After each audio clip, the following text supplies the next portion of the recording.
Fed by Africa's greatest lake, the Nile runs north for over 4,000 miles before reaching its outflow in the Mediterranean Sea. It's the longest river on Earth, and no river anywhere pushes on so relentlessly through mile after mile of vast and rainless desert regions, while tumbling down from the mountain plateau of Ethiopia.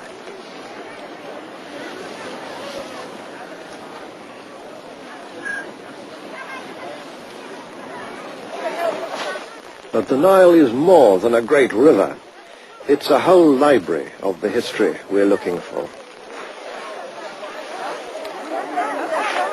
From the earliest times of human settlement along the river, some 10,000 years ago, the Nile was the giver of life to ancient communities who came to its banks and found on fertile soil that was enriched unfailingly, year by year, by the flood of silt. Those early people were among the ancestors of the Egyptians and the Sudanese of today. Others may have come from the Middle East, but the archaeological evidence combines to show that the main lines of incoming migration were from the southwest and the west. In other words, from the African communities of the Sahara.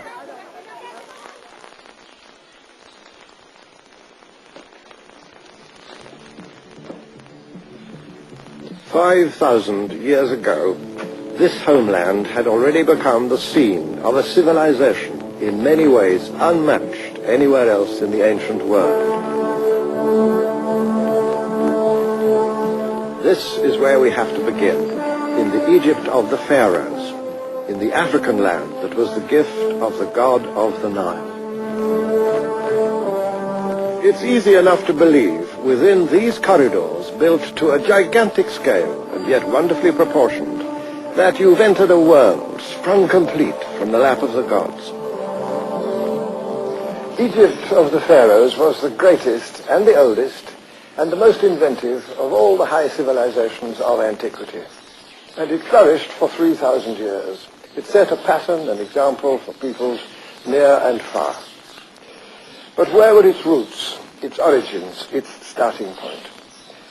Most of us have believed or have been taught that the glories of the pharaohs could never have been created by African people or African ideas because, it's been said, Africans could never have built a high civilization. Here reigned for dynasty after dynasty the kings who wore the double crown, the combined crown of Upper Egypt and of the Delta. But what had they to do with Africa?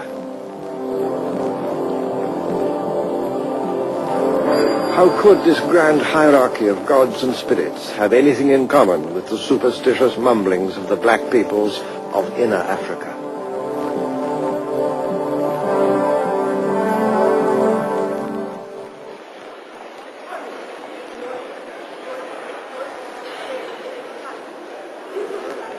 Wandering among the treasures of the Cairo Museum, it's easy to think of the Egypt of the pharaohs as a civilization complete within itself, owing little or nothing to outside influences from whatever source, entirely its own creation.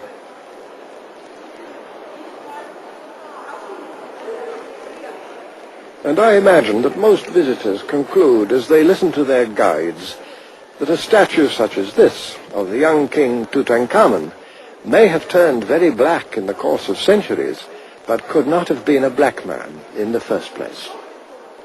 It's a view which is now increasingly under challenge, not least from African historians and archaeologists.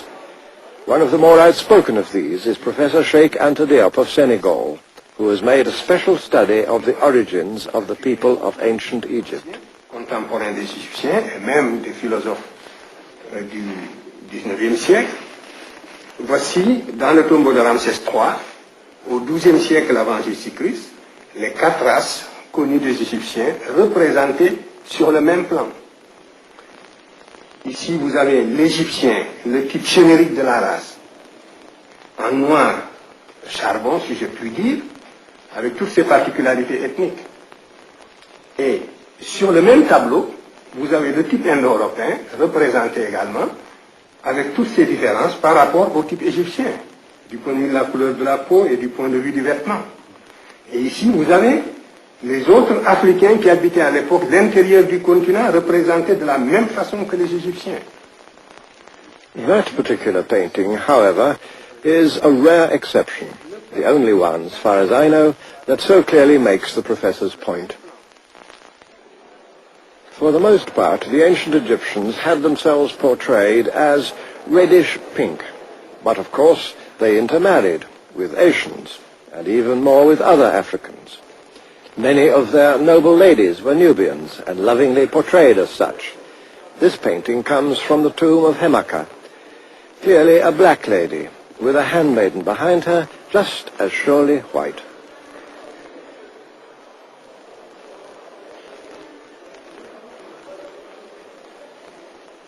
It followed that the royal children were often black as well, as was King Senusret, seen here wearing the white crown of Upper Egypt.